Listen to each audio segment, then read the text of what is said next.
Thanks for listening and subscribing to the Clive Barker Podcast, the only podcast dedicated to the imagination of Clive Barker. In this episode, 231, we cover upcoming convention appearances, plus Candyman and Hellraiser news. This episode is sponsored by Don Bertram's Celebrate Imagination. Don Bertram's Celebrate Imagination shop is dedicated to benefiting the Arts and Medicine program at Texas Children's Cancer Center. Up to 50% of the proceeds will support the program where artist Don Bertram volunteers monthly. There's a new news feature video that shows Don working with kids at the Texas Children's Cancer Center and his artwork. Click the side banner at www.clivebarkercast.com to find links to videos and his Etsy shop where you can buy his prints, books, and support this wonderful program.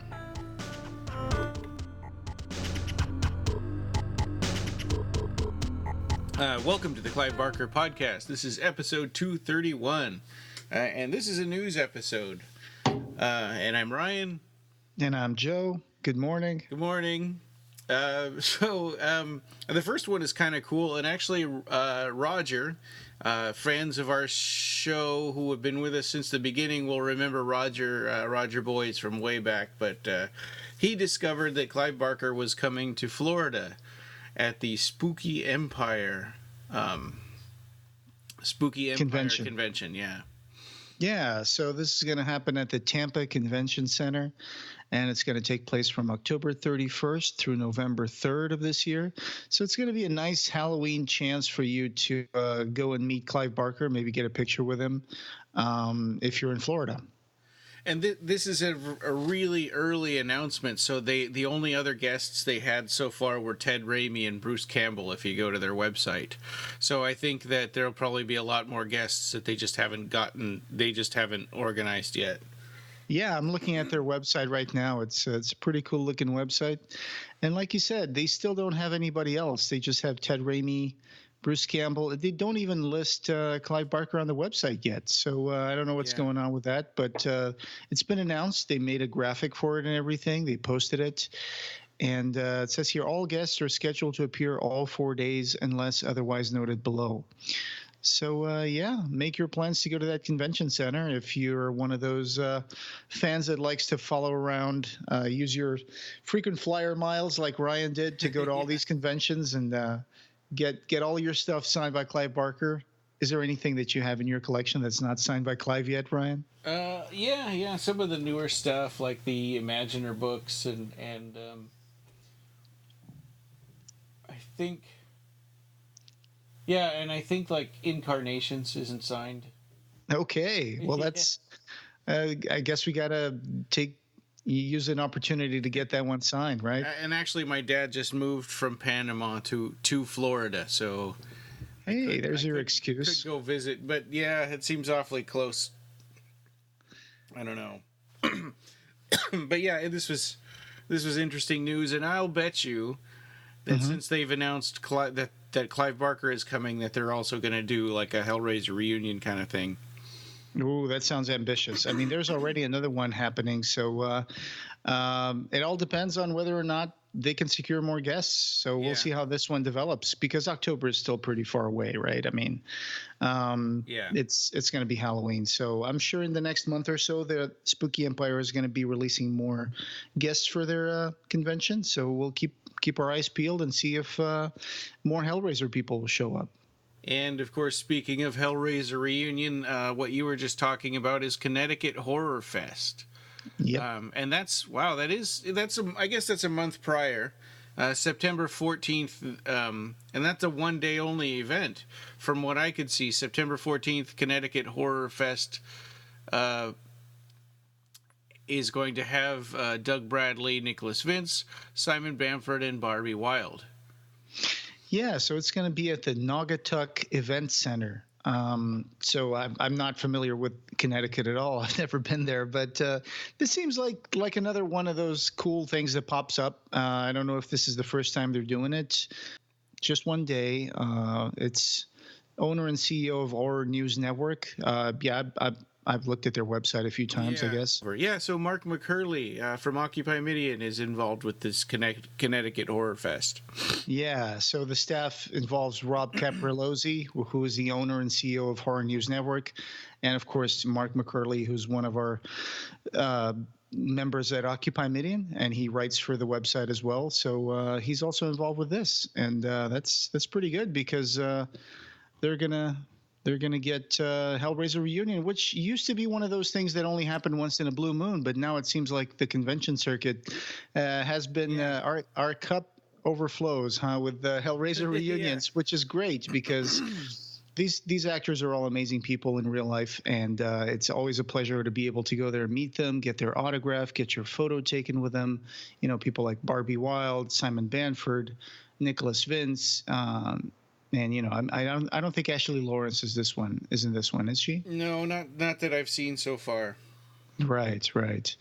So another Hellraiser reunion in Connecticut if you want to go to New England and raise some hell. Right. Yeah, and of course, speaking of Hellraiser, there is an impending vinyl release of the Hellraiser 3 soundtrack. So that's the musical score soundtrack, not the not the one with the songs. You know, you won't find like Armored Saint or right Motorhead.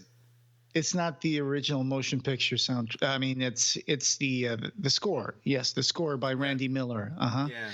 And it's being released by Lakeshore Records. And it seems like this might be the first time ever that this is on vinyl, because when it came out the first time, it came out on CD.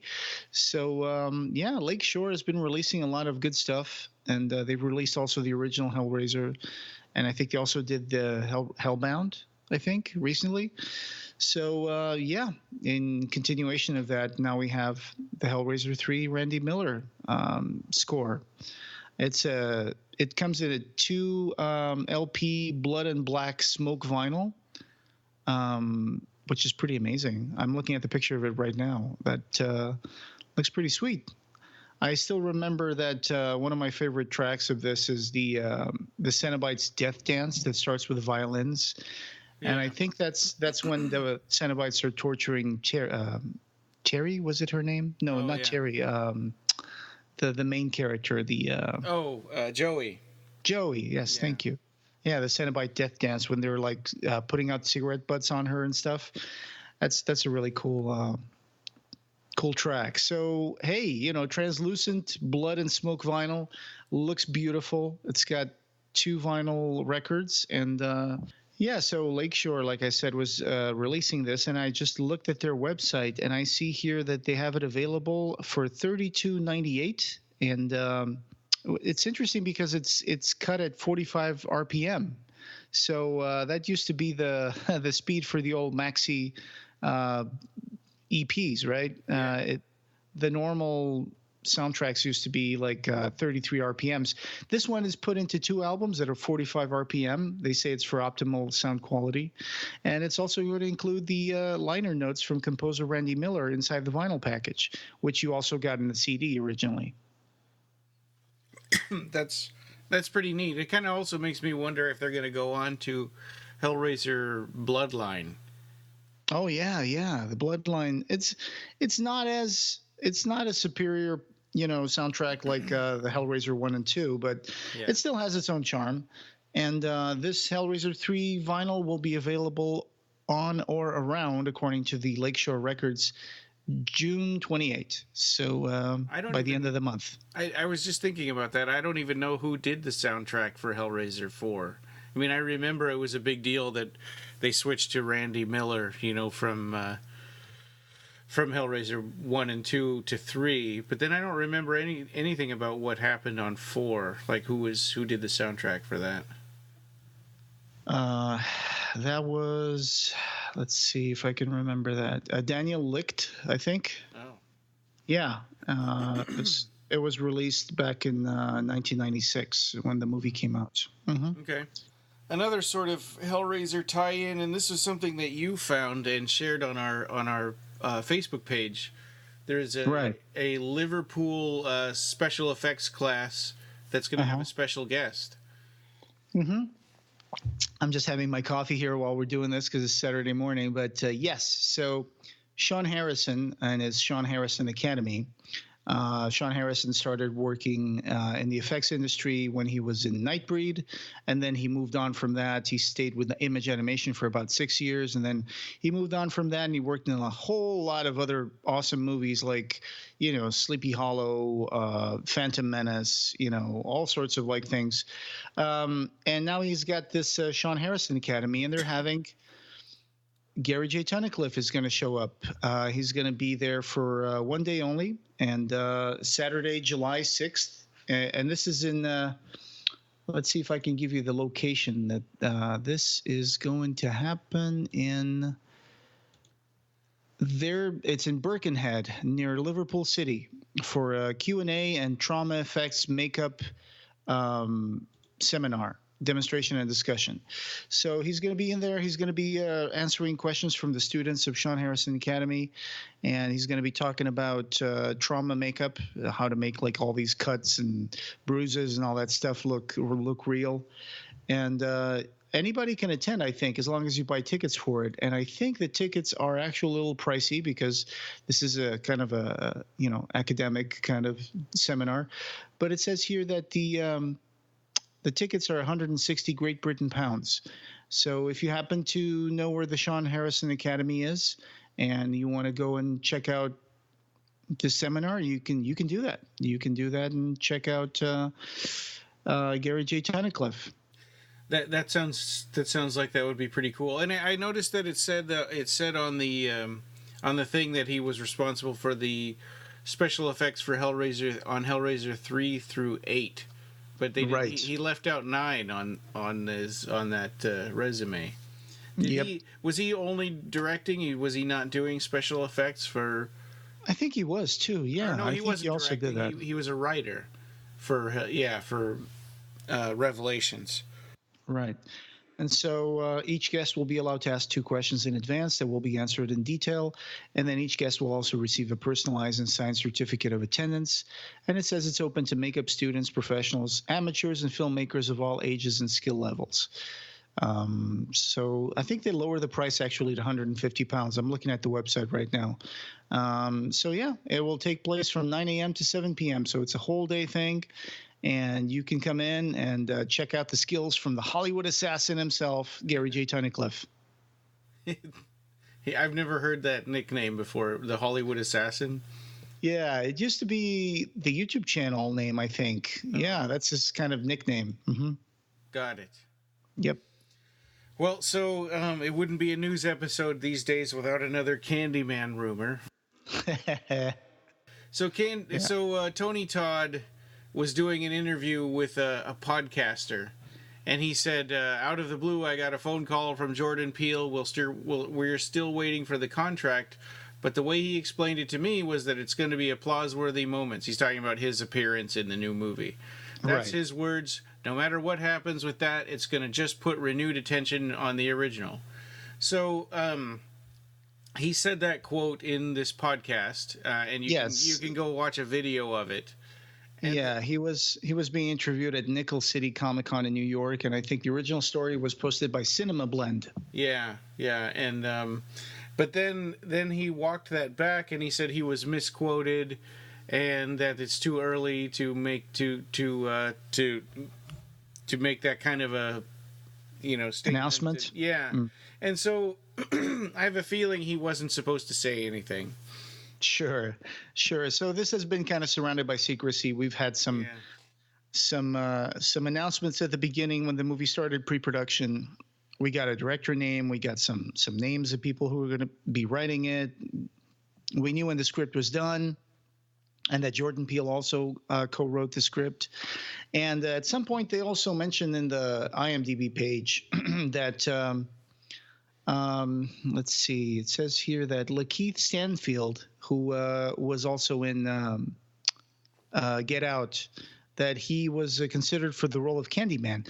And now you go to the IMDb page for the 2020 Candyman movie, and something weird happened here. And this was brought to my attention by Danny Stewart, one of our contributors to the podcast and one of our former guests. And he said that he was looking at the page, and that Tony Todd is listed on that IMDb page for Candyman 2020 as Daniel Robitaille / Candyman. But I have to put in my 2 cents here and say I think that this is someone edited the page to include him, but I don't believe that he's going to be playing Candyman. So I think this is kind of a fake out thing that they put in here. I don't believe that this is real. He may have a cameo, like you said, which would be a great, tribute to Tony Todd, because let's face it, he's awesome. And he has to be involved in this in some way, right? Yeah. He has to have at least a cameo. But I don't think he's playing Candyman. Sorry, Danny. But let's see. I think you're right. I think he jumped the gun and probably said something he shouldn't, and now he's just walking it back. But I'm pretty sure we'll be able to see him in the movie. Yeah, and I think at this point, I don't know that I want to keep on reading rumors about this movie, because I'd rather be surprised. Yeah, I hear you. I mean, I remember finding out about a new Hellraiser movie coming out when I saw it actually at the movie store. And I'll be like, hey, there's a new Hellraiser. Nowadays you hear everything about what little thing is happening to a movie, and who cast who, and someone said this, and a director announced that the script is done, and blah blah blah. It's like, okay, well, sometimes that can be good, sometimes that can be bad, because it might discourage people if they hear something they don't like, and then it might not even be true, right? I remember going to Blockbuster to rent Deader, and then there was Hellworld right there. Like, what the hell? Oh, really? Yeah. Why is there another Hellraiser movie already? Yeah, those 2 movies came out in the same year. That's right. Yeah. At the time, I was already like doing my blog thing and going to the Hellbound web forum, so we were already like on top of that, and we were actually like wondering when are these 2 movies going to come out, because they were already done. And even I had talked to Doug Bradley at one point, and he said, yeah, we made all those movies back to back in Romania. I don't know when they're coming out. So yeah, they kept those on the shelf for a while. Wow. Yeah. So cool. Let's see what comes out of this. I'm excited about Jordan Peele's Candyman. I'm actually going to be watching his CBS All Access Twilight Zone series this weekend. I'm going to try to binge on that a little bit, because I saw 1 episode, the first one, I think, about a comedian, and that was a pretty good episode. So I'm going to give that a chance. Well, and the last little bit of news is really just kind of news about us. We are now on radio.com. So I try to keep us in every place where you can find podcasts, and Libsyn just opened that portal for our podcast to go in there. So now nice. if you listen to podcasts on radio.com, you can find us there. Awesome. Hey, that's news to me too. Yeah. I just found out about that when I was looking at the news thing. So that's cool. I'm always happy that we're on Spotify and Google Play and Google Podcasts and all those places where people can get podcasts, including of course, iTunes, the iTunes store. Yeah. I heard that Apple is going to shut down iTunes. Did you hear anything about that, Ryan? Yeah, I think they're splitting it into 3 apps, which I think they should have done a long time ago. So there's going to be 1 for podcasts, 1 for movies, and 1 for music. Oh, I see. Okay. Interesting. So I was just looking at my computer last night, and I saw that the Microsoft Store now has a Windows 10 app that's iTunes. And I was thinking, well, that's convoluted, right? Getting iTunes from the Microsoft Store for your Windows 10, and then it might not even be supported for the foreseeing future. So we'll see what happens with that. That would be maybe some people are more interested in just having podcasts on their phone. Others are more interested in buying the content that they watch, like movies. Yeah. So I think that might be an interesting idea to split it into 3 things. Well, and hopefully the people that have like old iPods and stuff will still be able to plug those in and sync them, using the new apps. Yeah, like a legacy iTunes or something like that. Yeah. That'd be great. Mm-hmm.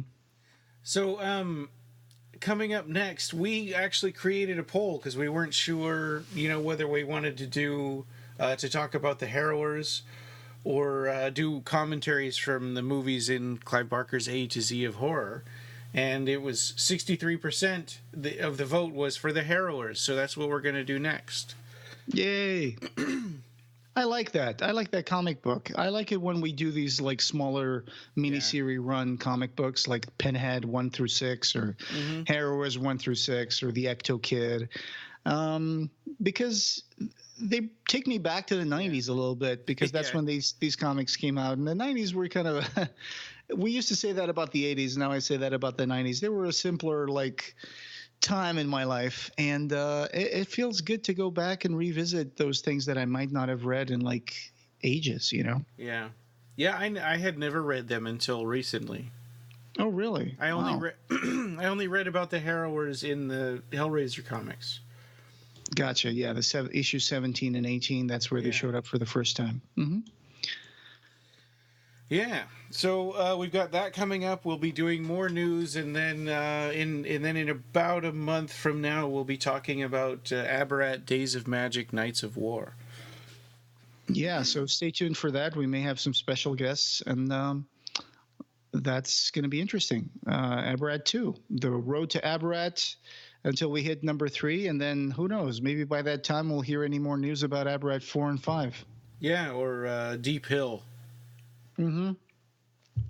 So I'm going to call Abarat an increasingly longer quartet of 5 books. Yeah. Who knows how many other books are going to be there, but let's see. And this podcast, having no beginning, will have no end. You can find the show notes for this episode and join the discussion over at www.clivebarkercast.com, where we have news, features, reviews, and links to all the ways you can connect with us. You can subscribe on Apple Podcasts and every other place you can find podcasts. Clive Barker Podcast, or BarkerCast, is an independent editorial, podcast, and news blog that is not affiliated with or under contract by Clive Barker or Seraphim Inc. This is a labor of love by the fans for the fans. Thanks for listening.